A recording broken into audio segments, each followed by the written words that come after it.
آله وصحابه أجمعين ومن تبعهم بإحسان إلى يوم الدين. أما بعد، أعوذ بالله من الشيطان الرجيم. بسم الله الرحمن الرحيم.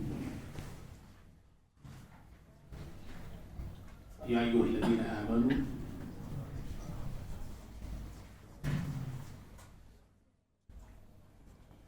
ذروا ما بقي من الربا إن كنتم مؤمنين. معزز دینی بھائیوں، اللہ کی توفیق سے ہم لوگ 4 روزے مکمل کر چکے ہیں اور آج کی یہ ہماری 5ویں تراویح ہے.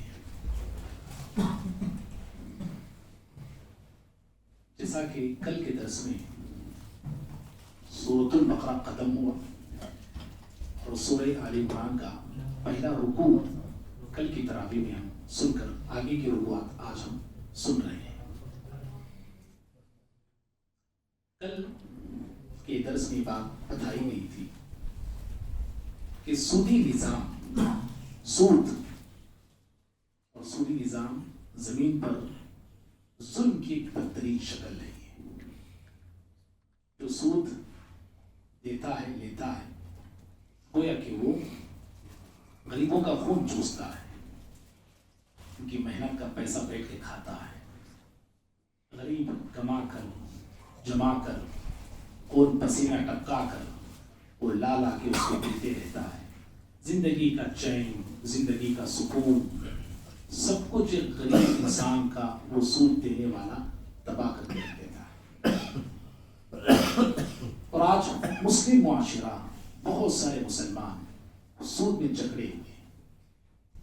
سود دیتے بھی ہیں مسلمان، سود دیتے بھی ہیں. کیوں سود لیتے ہیں؟ نہیں، مجبوری تھی لے رہے ہیں. کیسی مجبوری؟ گھر بنانے کے لیے لے رہے ہیں. 30-40 لاکھ ہیں ہمارے پاس، باقی اور پیسے کی ضرورت ہے. 1 کروڑ کا گھر ہم بنا رہے ہیں یا 50 لاکھ کا ہم بنا رہے ہیں. 30 لاکھ کی ضرورت ہے، 25 لاکھ کی ضرورت ہے، اس لیے ہم سود لے رہے ہیں. گھر بنانے کے لیے سود لیا جاتا ہے، گاڑیوں کے لیے سود لیا جاتا ہے، اور پڑھائی کے لیے سود لیا جا رہا ہے. آج شادی بیاہ کے لیے سود لوگ لیتے ہیں. کیوں؟ آئے ہوئے لوگوں کو کھلانا ہے، پلانا ہے، بچی کو دینا ہے، اور اس کے لیے یہاں سے وہاں سے پیسہ سود سے لا کر بچیوں کی شادیاں لوگ کرتے ہیں. بھائیوں، ایک مقام پر ہوا ایسا کہ قومی بیت المال سے غریب لوگوں کی مدد کی جاتی تھی. تو ایک شادی والے آئے جن کے گھر میں شادی تھی، انہوں نے بھی بیت المال سے پیسہ مانگا کہ بھائی ہمارے گھر میں شادی ہے، آپ کے بیت المال سے ہماری مدد کیجیے. وہ بیت المال کے ذمہ داروں نے ان سے پوچھا، بھائی آپ کو شادی میں ایسی کس چیز کی ضرورت ہے؟ آپ کہا کہ سب چیزیں ہم لے لیے ہیں، بینڈ باجو کو پیسے کم پڑے. یہ ہوا ہی ہے، سمجھ رہے ہیں؟ جنہوں نے اس واقعے کو دیکھا ہے ان کی زبانی میں نے سنا ہے. ہمارے کرناٹک کا واقعہ ہے. یہ ہماری شادیاں ہیں، اس میں قصوروار کون ہے، ذمہ دار کون ہے؟ اگر ایسا دیکھا جائے تو ہم سب مسلمان اس میں ذمہ دار ہیں، سارے مسلمان ہیں.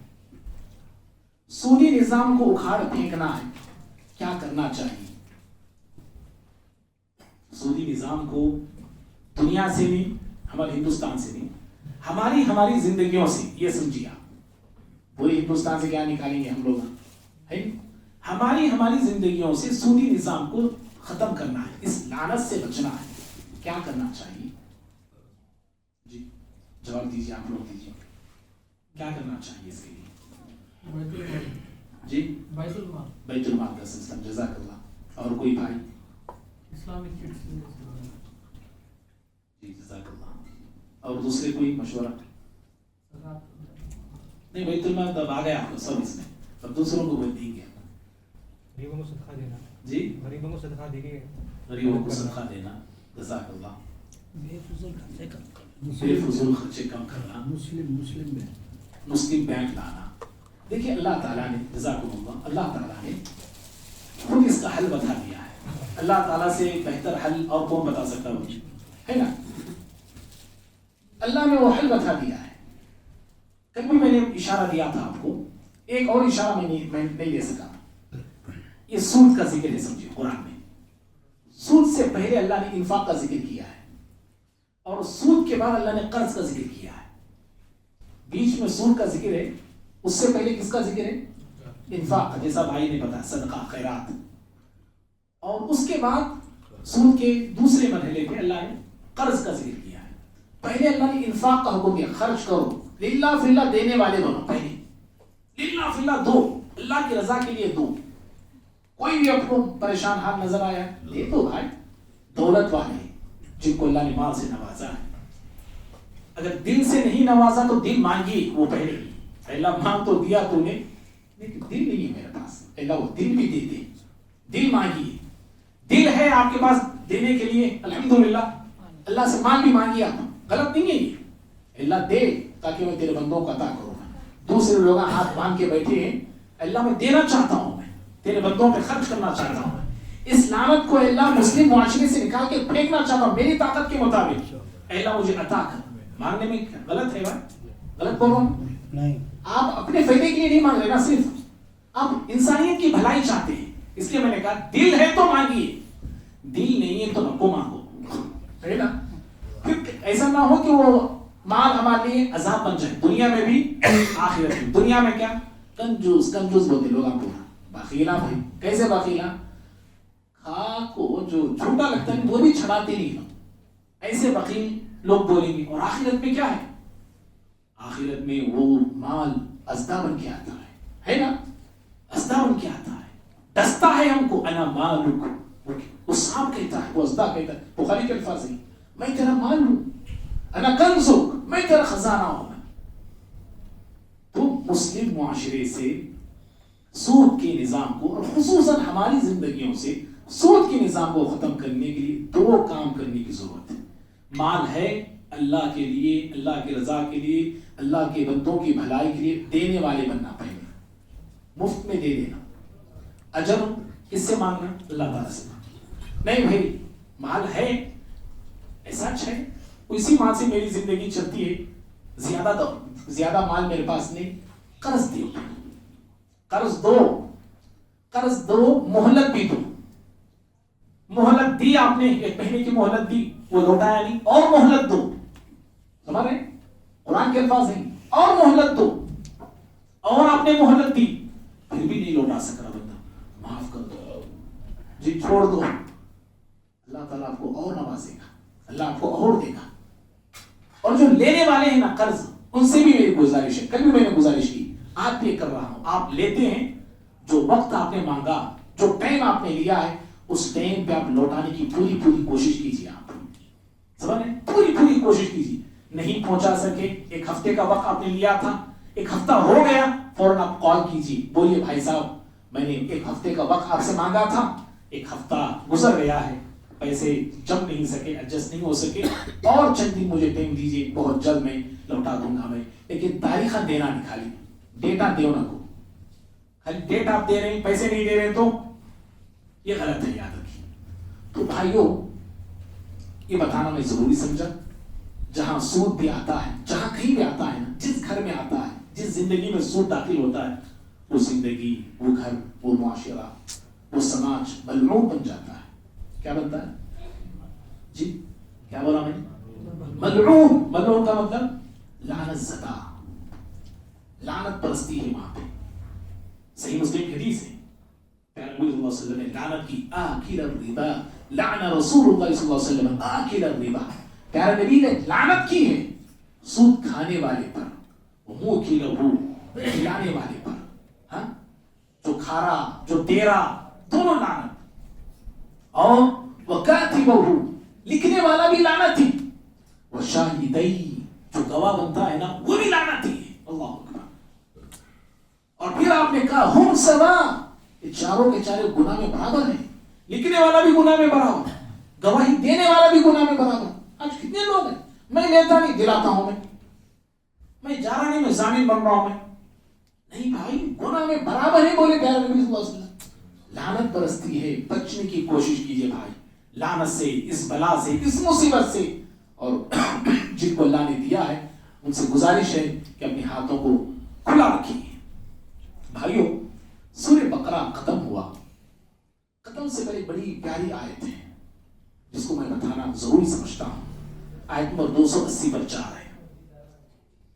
اللہ تعالیٰ نے کہا وَلِلَّهِ مَا فِي السَّمَاوَاتِ مَا فِي الْأَرْضِ وَإِن تُبْدُوا مَا فِي أَنفُسِكُمْ أَوْ تُخْفُوهُ يُحَاسِبْكُم بِهِ اللَّهُ فَيَغْفِرُ لِمَن يَشَاءُ وَيُعَذِّبُ مَن يَشَاءُ وَاللَّهُ عَلَى كُلِّ شَيْءٍ قَدِيرٌ. اللہ تعالیٰ نے کہا کہ جو تمہارے سینوں میں ہے اس کو ظاہر کرو اور تخفوه یا چھپاؤ. آیت کو غور سے سنیے, ترجمے کو ذرا.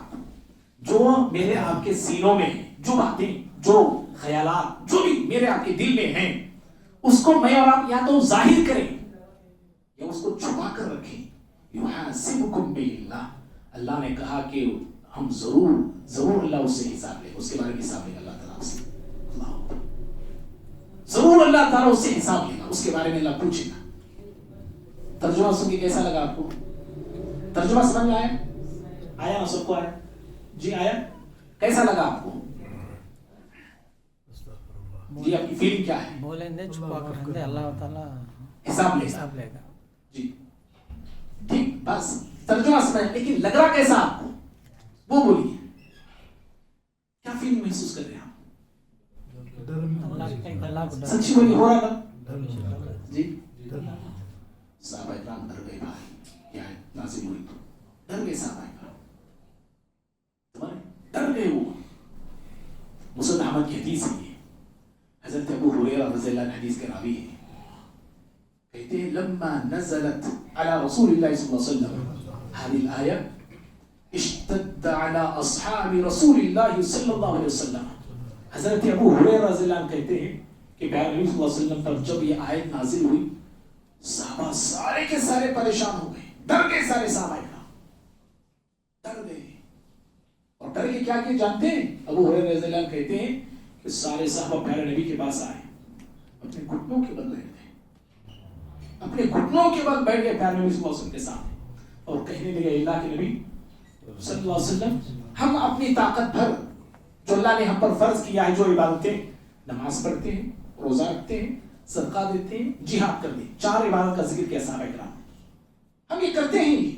لیکن آج جو آیت نازل ہوئی, اس آیت نے ہمیں پریشان کر دیا ہے. یہ ہمارے بس کے باہر ہے کہ دل میں جو خیالات آتے ہیں ہم اس سے بولے تو بھی حساب ہونے والا ہے, چھپائے تو بھی حساب نہیں ہونے والا ہے. میرا نبی جواب کیا دیا جانتے ہیں؟ آپ نے کہا سمعنا واطعنا غفرانک ربنا والیک المصیر. کہو کیوں؟ اللہ کا یہ حکم ہے, اللہ نے نازل کیا تو ہم کو کہنا سمینا, اللہ نے سنا, ہم نے تیری اطاعت کی, اللہ تو ہمیں معاف کر دے, تیری طرف ہمیں لوٹ کے آنا, اتنا کہو. صحابہ کرام نے ایسے ہی کہا, ایسے ہی کیا.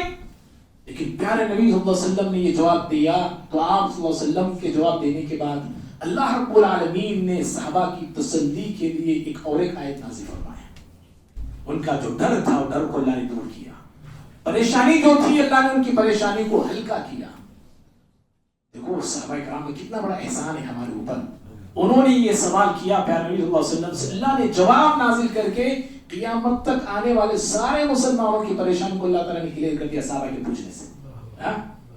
کیا جو اللہ نے آیت نازل کیا دوبارہ, لا یکلف اللہ نفسا الا وسعها, اللہ کسی بھی انسان کو اس کی طاقت سے زیادہ بوجھ نہیں ڈالتا ہے, نہیں دیتا ہے. گویا کہ ہمارے نفس میں جو خیالات, ہمارے دل میں جو خیالات آتے ہیں وہ خیالات ہماری طاقت سے بڑھ کے ہوتے ہیں. ہم نہیں چاہتے ہیں وہ خیالات آ جاتے ہیں, ہم نہیں مانگتے ان خیالات کو, وہ خیالات ہماری طاقت سے بڑھ کے ہی ہے. جو ایسے خیالات ہمارے دل میں آتے ہیں اللہ ان خیالات کے بارے میں نہیں پوچھے گا, سوال نہیں کرے گا. ہاں یاد رکھیے, جو خیالات میرے آپ کے دل میں آتے ہیں گزر جاتے ہیں, آتے ہیں گزر جاتے ہیں, ان پہ پوچھ نہیں ہے. اور جو خیالات آتے ہیں بس آتے ہیں نکل جاتے ہیں, اس پہ میں عمل نہیں کرتا ہوں. سمجھ رہے؟ غور سے سنیے, اس پہ میں عمل نہیں کرتا ہوں. اور ان خیالات کو زبان پہ بھی نہیں لاتا ہوں، اس پہ مواخذہ نہیں ہے. کلیئر بات سمجھ میں آ رہی ہے آپ کو؟ مواخذہ نہیں ہے، یعنی اللہ نہیں پکڑے گا. جو خیالات آ رہے ہیں گزر کے چلے جا رہے ہیں یا رکے ہیں تھوڑی دیر کے لیے، میں اس کو زبان پہ لا رہا نہیں اور اسے زندگی میں عمل بھی نہیں کر رہا ہوں، اللہ نہیں پوچھے گا، سوال نہیں کرے.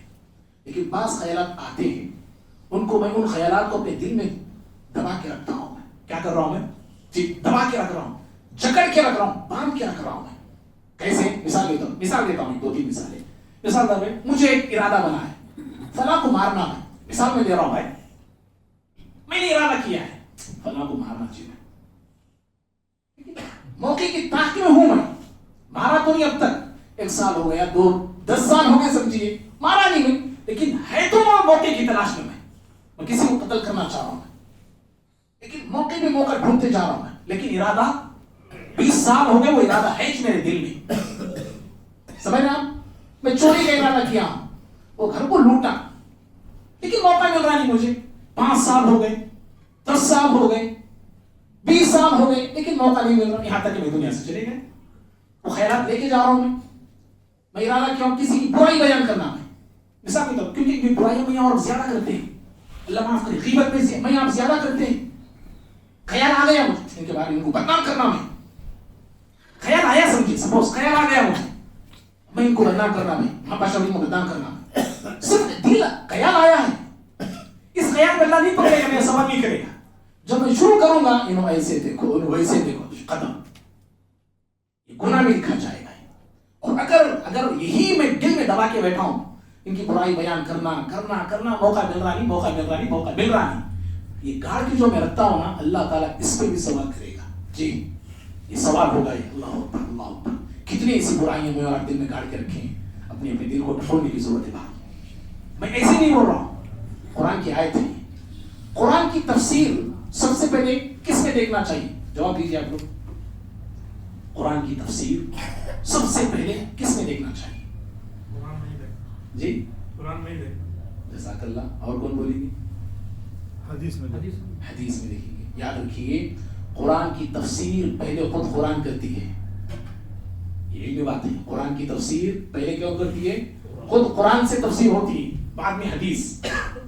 قرآن کی کئی آیتوں کی تفسیر آپ کو حدیث میں ملے گی، ایک قرآن میں ملے گی. آپ کو ایک آیت نازل ہوئی سورہ انعام کی کہ جو انسان الذین آمنوا ولم یلبسوا ایمانهم بظلم اولئک لهم الامن وهم مهتدون، جو لوگ ایمان لائے اپنے ایمان کو ظلم سے ملایا نہیں، ظلم سے نہیں ملایا، ان کے لیے امن ہے، ان کے لیے ہدایت ہے. اللہ تعالیٰ نے یہ ظلم کا کیا مطلب ہے؟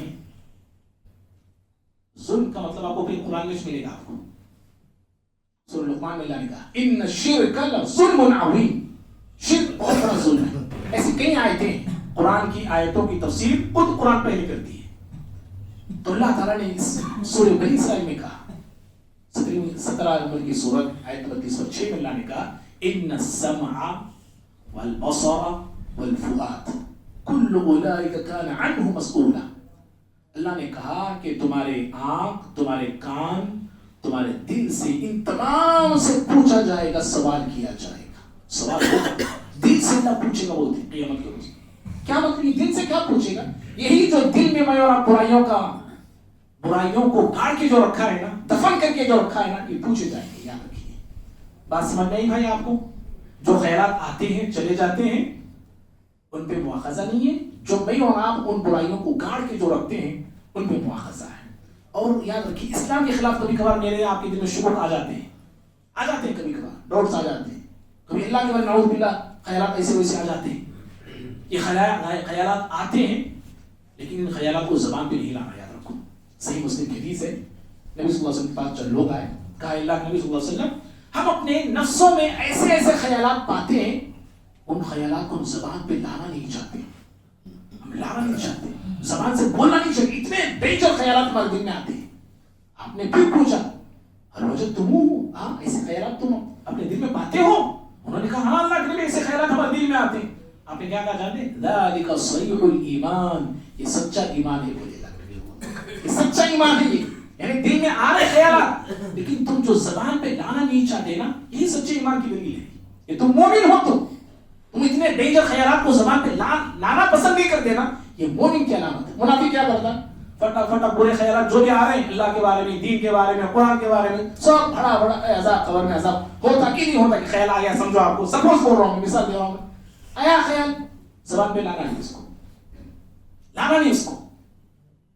تو ایسے بہت ساری چیزیں. بہرحال تو یہ آیت بڑی اہم آیت ہے. یہ حضرات صحابہ کرام اس آیت سے چونک گئے, پریشان ہو گئے. بھائی سورہ آل عمران ہم سن رہے ہیں. سورہ آل عمران میں 3 بڑے لوگوں کی پیدائش کا ذکر ہے. کون کون بتا سکتے ہیں؟ عیسیٰ علیہ السلام, بارک اللہ, مریم علیہ السلام کی والدہ, اور جزاکم اللہ یحییٰ علیہ السلام. 3 بڑے لوگوں کی پیدائش کا ذکر جو سورہ آل عمران میں ہوا ہے. انشاءاللہ بقیہ باتیں ہم اللہ نے چاہا تو کل کے درس میں سنیں گے. اللہ رب العالمین سے دعا ہے اللہ تعالیٰ مجھے بھی آپ کو بھی ہم سبھی کو قرآن آیتوں کو سمجھنے, اس کے عمل کرنے کے اللہ توفیق عطا فرمائے. جو ہمارے دل میں برے وسوسے, برے خیالات آتے ہیں, اللہ تعالیٰ ایسے برے وسوسوں پر ہمیں عمل کرنے سے بچائے. اللہ رب العالمین ہم تمام کے صغیرہ کبیرہ سارے گناہوں کو اللہ معاف فرمائے. جو روزے ہم نے رکھے ہیں اب تک, اللہ تعالیٰ ہمارے روزوں میں اخلاص عطا فرمائے, اللہ ہمارے روزوں کو قبول فرمائے, اللہ ہماری زندگیوں میں خیر اور برکت عطا فرمائے. آمین. باقی دعوانا الحمدللہ رب العالمین. السلام علیکم ورحمۃ اللہ وبرکاتہ.